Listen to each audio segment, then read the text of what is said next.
미국 땅에서는 코로나 사태도 큰 문제지만 경찰의 흑인 강경 진압으로 인해 시위와 폭동이 난리를 빚고 있습니다. 여러분도 잘 아실 것입니다. 좀 더 정확하게 말하면 차를 몰고 가던 흑인 남자를 경찰이 세워서 차에서 내리게 한 다음에 아스팔트 바닥에 엎드리게 하고, 그리고 한 경찰관이 자기 무릎으로 그 흑인 남자의 목을 눌러서 8분 동안 누르고 있으므로 숨이 막혀 사망하게 한 일입니다. 우리나라 같으면 상상도 할 수 없는 일이 미국에서 발생하므로 국민의 분노를 촉발시켰습니다. 여러분, 대한민국에서 사는 것이 얼마나 축복인지를 우리가 알아야 됩니다. 무조건 미국이 다 좋은 게 아니에요. 무조건 남의 나라가 더 살기 좋을 것이라고 생각하기보다는 우리나라가 앞으로 더 의롭고 더 번영하고 자유롭고 더 하나님의 평강을 누릴 수 있는 나라가 될 것을 믿고 그렇게 노력해야 될 것입니다. 이해가 되지 않는 것은 모든 서양의 국가 중에 미국이 제일 기독교 신앙이 발전했다는 사실이 유일하게 복음주의 신앙, 또 은사주의, 선교단체가 살아있는 나라가 미합중국이에요. 미국은 기독교 신앙을 수출합니다. 전 세계적으로 사람들이 가장 많이 읽는 신앙 서적은 미국의 목사들이 쓴 책이에요. 전 세계적으로 사람들이 가장 즐겨 듣는 설교는 미국의 부흥사들의 설교예요. 미국 기독교가 기독교 신학을 발전시키고 복음주의를 발전시키고 성령의 은사를 다시 발견하고 그러한 신앙을 전 세계에 전했습니다. 아직도 전 세계적으로 선교사를 가장 많이 파송하는 나라가 미국이, 그 다음이 대한민국입니다. 그런데 그런 나라에 인종 간의 갈등이 가장 심합니다. 아마 어떤 분들은 아니에요, 일반인들, 흑인들 싫어하지 않아요, 이렇게 항의할 것입니다. 그러나 여기서 싫어한다는 말은 꺼린다는 말이에요. 경계한다는 말이에요. 무서워한다는 말입니다. 흑인이 없는 사회에서 살 수 없으니까 흑인이 존재하는 것은 인정을 하지만 백인들 동네에 오지 말라는 거예요. 백인들 학교에 오지 말라는 거예요. 흑인촌에 머물고 거기서 살고 마약을 하든 범죄를 저지르든 그 동네에서 하고 백인들에게 영향을 끼치지 말라. 이것이 백인들이 요구하는 것입니다. 이건 그 사회에 제도적으로 뿌리를 내리고 있는 인종차별이 대한민국 사람도 예외가 아니에요. 백인들만이 흑인을 미워하는 게 아니에요. 한국 사람들도 만만치 않습니다. 우리 자신이 소수민족으로 차별을 받아본 적이 있지만 우리가 남을 차별하는 것은 상상을 초월해. 우리나라에 와 일하는 외국인 노동자들을 차별하고 같은 동포인 조선족을 차별하고 자유를 찾아 넘어온 탈북자들을 차별합니다. 같은 한국 사람을 차별할 정도니 흑인 차별하는 것은 말도 못하지. 왜 몸에서 냄새가 나느냐? 왜 얼굴이 그렇게 시커머냐? 우리가 얼마나 잘생겼다고. 남의 얼굴 색깔이 본인이 선택한 것도 아닌데 본인이 선택했다면 말할 수 있죠. 본인이 그렇게 태어난 거예요. 그런데 그걸 가지고 왜 얼굴이 그렇게 시커머냐? 같은 한국 사람들끼리도 피부가 어두운 사람이 콤플렉스를 가질 정도입니다. 피부가 좀 시커매면 건강해 보이고 좋잖아요. 건강해 보이죠. 운동을 많이 하나 보다. 햇볕을 많이 쬐나 보다. 그러나 한국 사람들끼리도 거기에 대해서 콤플렉스가 있어요. 다 하얘지려고 해요. 다 백인이 되려고 해요. 이건 우리의 이상한 심리예요. 백인의 사고방식을 은연중에 우리가 배운 거예요. 백인 문화가 우월하다. 백인의 얼굴 색깔이 우월하다. 백인이 하는 것은 다 우월하다. 그 생각이 우리 속의 마음에 사로잡힌 것입니다. 우리가 거기서 깨어나야 됩니다. 깨어나야 돼. 그래야 하나님이 우리를 아름답게 지으셨다. 내 모습 이대로 받으옵소서. 내 모습 여기에 하나님의 은혜가 있고 하나님의 뜻이 있고 지혜가 있다는 것을 알아야 되는데 여전히 우리는 이 세상은 백인들 세상이라고 생각을 합니다. 그러다 보니까 우리가 선교를 하더라도 우리보다 못 사는 사람에게 가서 선교해야 된다는 생각이 뿌리가 깊은 거예요. 우리보다 못 사는 열등한 나라, 민족을 찾아가서 복음을 전하는 것뿐만이 아니고 학문을 가르치고 의료봉사를 하고 우리가 그들보다 많이 가졌기 때문에 우리보다 적게 가진 사람에게 나누는 것, 그것이 선교다. 당연하게 생각합니다. 반대로 우리와 비슷한 상황에 있는 사람에 대해서는 별로 선교를 할 생각을 하지 않아요. 우리와 가장 가까운 일본, 가장 가까운 이웃, 생긴 것도 비슷해, 언어도 비슷해. 그러나 가장 가까운 일본에 대해서는 복음을 전하려고 하지 않고 우리보다 더 잘 살고 선진국인 서양 국가에 복음 전하는 것은 아예 개념조차 갖고 있지 않습니다. 여러분, 사도 바울이 복음을 들고 이방인에게 선교하러 나갔을 때 사도 바울이 무슨 팀을 데리고 갔습니까? 무슨 구호팀을 데리고 갔습니까? 그래서 가서 의료봉사를 했습니까? 가서 우물을 파줬습니까? 그들에게 무슨 기본적인 것을 가르쳐주고 구조활동을 했습니까? 그런 식으로 선교를 하지 않았어요.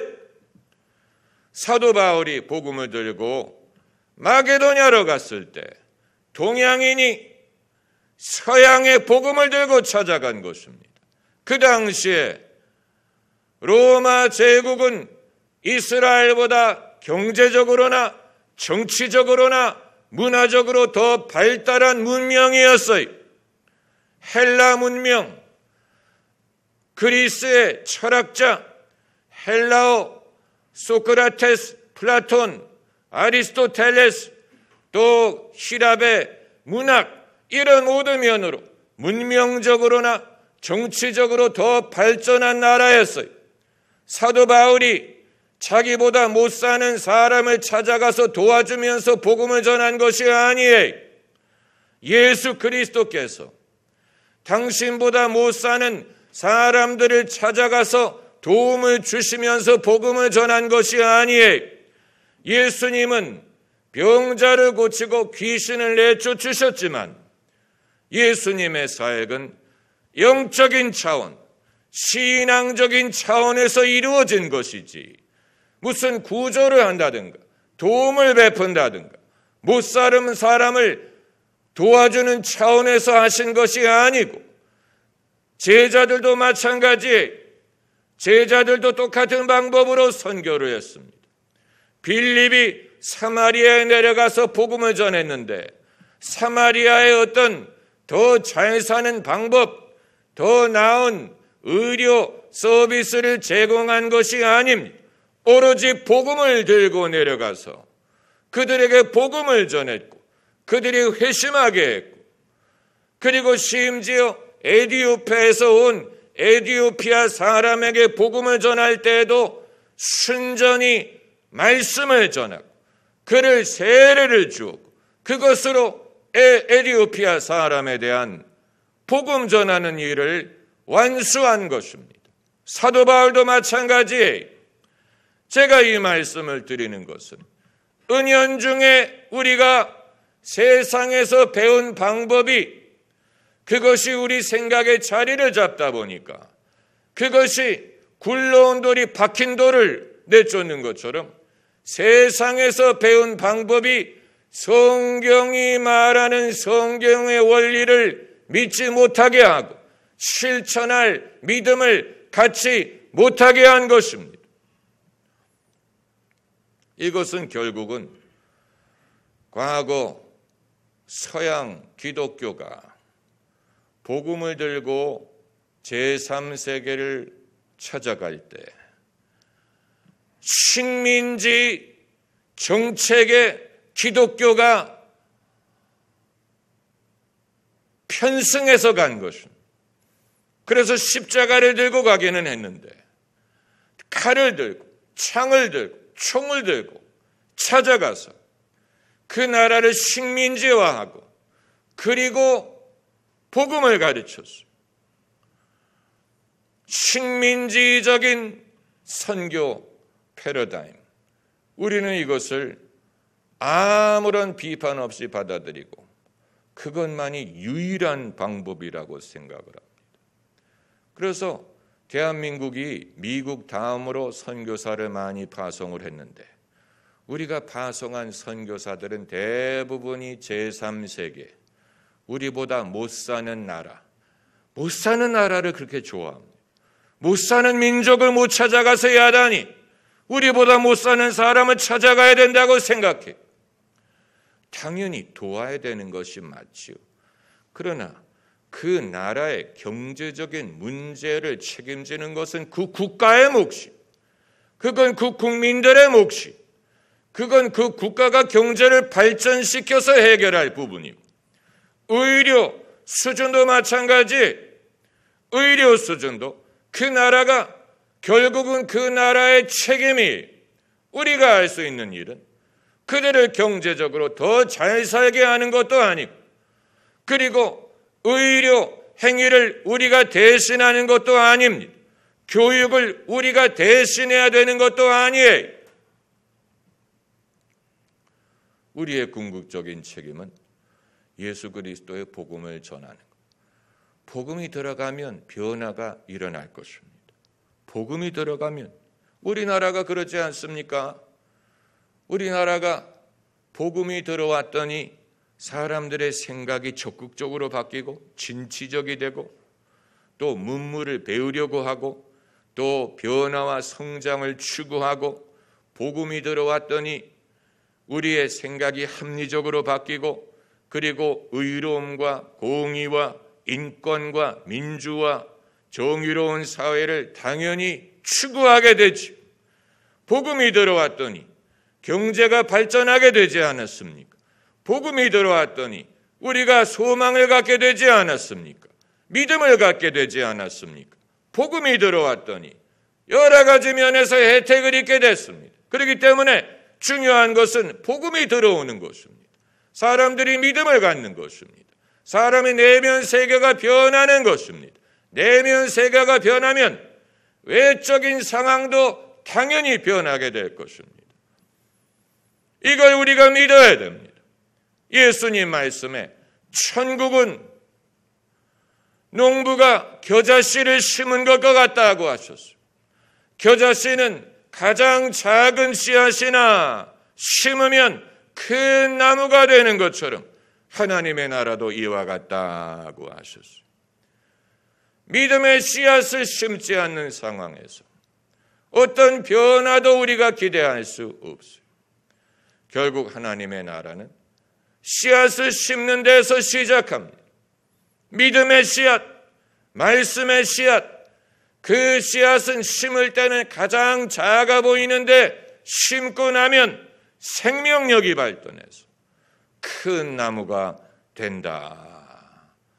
여러분, 이 믿음이 있기 때문에 우리는 현재 우리의 눈에 보이는 환경에 인해 낙심하지 않고 믿음을 갖고 믿음을 전하고 기도하고 내가 믿음을 지키고 그리고 하나님이 내 가정이든 내 삶이든 이 사회든 전 세계적으로 당신의 일을 이루시기를 바라는 것입니다.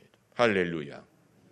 그런데 문제는 미국이 서양 사회 중에 가장 기독교가 부흥을 하고 가장 뜨겁고 교회가 성장하라 교회 성장론을 개발시킨 나라가 미국이 소위 메가처치 대형 교회 현상이 발전한 나라가 미국이 그런데 미국이 제일 인종 간의 갈등이 많고 여기에서 예수께서 2000년 전에 하신 말씀을 생각할 수밖에 없는 것입니다. 오늘 본문 말씀 예수님이 당신이 능력을 가장 많이 행한 고을이 회개하지 아니함으로 라고 말씀하셨습니다. 우리는 평소에 이 구절을 별로 신경을 쓰지 않았어요. 그건 유대인들이 예수님을 안 믿었다는 뜻일 거야. 아니, 성경 어디에도 당신이 능력을 가장 많이 베푼 고을이 믿지 아니함으로 라고 쓰지 않았어요. 그게 문제가 아니었어요. 당신이 권능을 제일 많이 베푼 나라가 회개하지 아니함으로 다시 말하면 주님이 허락하신 영적인 부흥이 도덕적인 변화로 이어지지 않았다라는 뜻입니다. 여기에서 주님의 궁극적인 목적이 무엇인가를 생각하게 만드는 것입니다. 주님이 무엇을 최종적으로 원하시느냐? 우리는 부흥만 일어나면 되는 줄 알았어요. 지난날 성도들 기도할 때 큰 부흥 일어났었네. 이제도 그와 같은 부흥을 다시금 부어 주소서. 불같은 성령 임하소서. 능력과 부흥 일어나게 하옵소서. 기도합니다. 이 시간에 허락하소서. 성령의 충만을 영적인 부흥 1907년 평양 대부흥과 같은 부흥만 일어나면 부흥이 최종적인 부흥이 우리의 꿈이에요. 그러나 예수님은 부흥 이후에 또 다른 것을 기대하셨어요.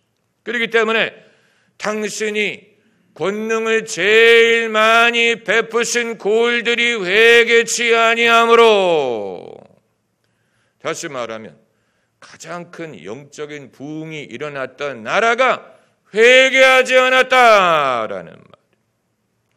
주님이 궁극적으로 바라시는 것은 부흥이 일어난 후에 인격적이고 도덕적인 변화가 일어나는 것입니다. 만약에 그것이 일어나지 않는다면 오늘 본문에 하신 말씀처럼 너희에게 화가 있다. 내가 만일 이 권능을 소돔에서 행했더라면 그들은 벌써 옛날에 회개했을 것이다. 무서운 말씀이. 이건 미국에게만 주시는 말씀이 아니고 우리 모두에게 주시는 말씀. 우리도 마찬가지. 우리도 대한민국의 교회가 성장하고 부흥하는 것을 자랑스러워하죠. 그게 궁극적인 목적일 것이라고 생각하는데 주님은 그렇게 보시지 않았어요.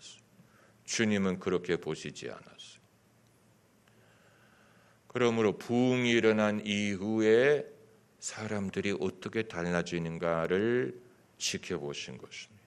그리고 달라지지 않았을 때 너희에게 화가 있다. 심판 날에 드로와 시돈이 너희보다 더 견딜만 할 것이다. 이렇게 말씀하신 것입니다. 부흥이 필요 없다는 말이 아니. 부흥이 당연히 필요하지.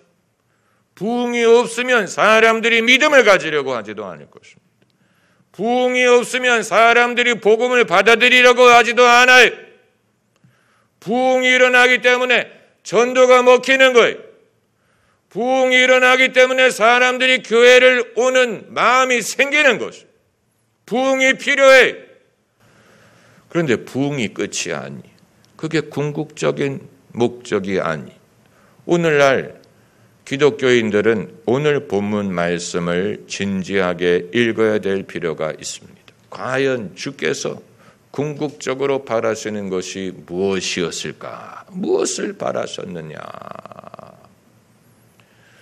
많이 얻은 자에게는 많은 것을 요구하신다라고 했는데 하나님의 은혜를 입어본 경험이 있는 사람이라면 그 말은 하나님이 내게 기대하고 바라는 것이 있다는 뜻입니다. 그 책임이 나에게 있습니다. 만약에 내가 그 책임을 이루지 못한다면 주님은 실망하실 것입니다. 기도하십시다. 할렐루야.